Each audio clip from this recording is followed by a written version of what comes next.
Okay, for this activity, we're going to do a little guessing game called Guess Who, based on the traditional game we play at home.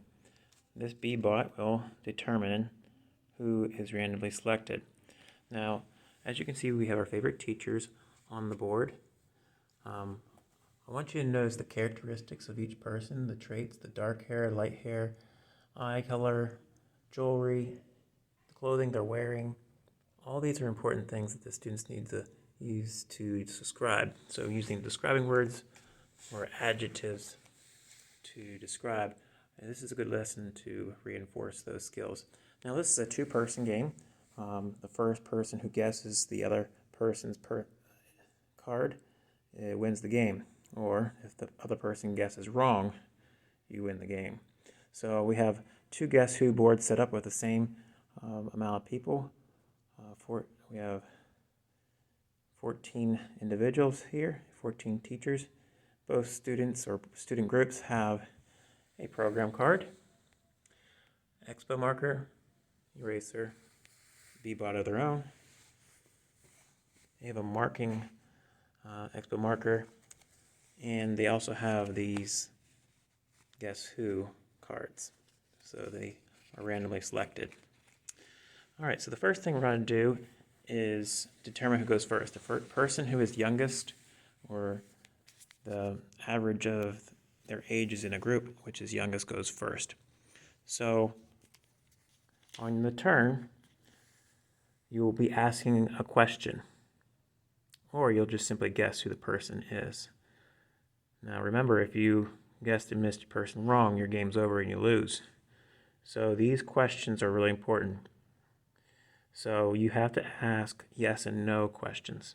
For example, you might ask, does this person have white hair or blonde hair or dark hair? So the students would ask that question, and then the person on the other team would say yes or no. And based on that answer, they would cross them off with this marking expo marker. Okay, so let's go run through it. All right, so we have our cards. I'm going to pick the first one off the top. The other team does not see this individual, so take a good look and put that down. Now, the other team might ask, does this person have blonde hair? And you would say, no, because this person does not have blonde hair. So you cross off all the teachers that have blonde hair. Okay? And then it would be their turn, and they would ask. They would have a chance to have a clue. Okay? And then they'd ask another question. Does this person have a dark colored shirt? You would say, no, this person does not have a dark colored shirt. So you cross off all the dark colored shirts.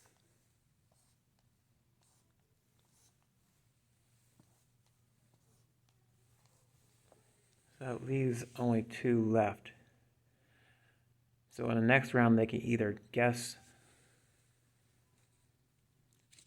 between these two teachers, or they can ask for one more clue.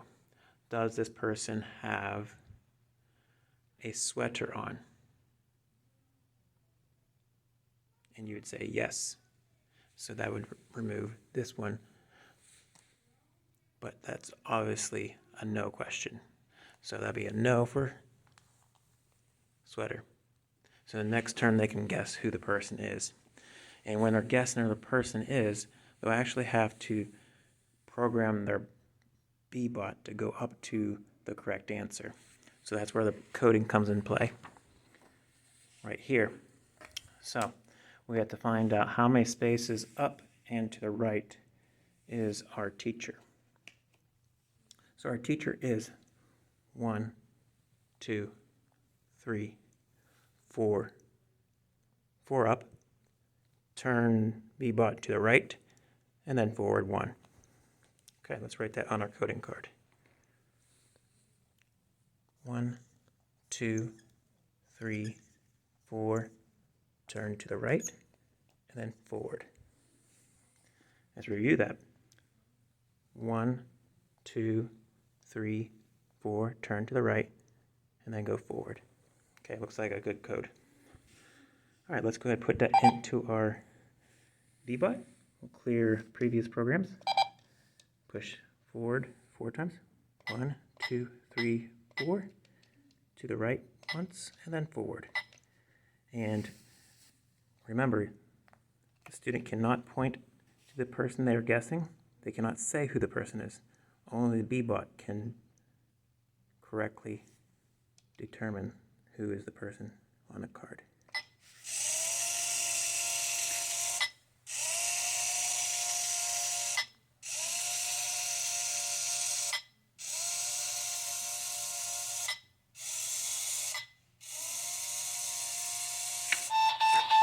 Does the card match? Yes.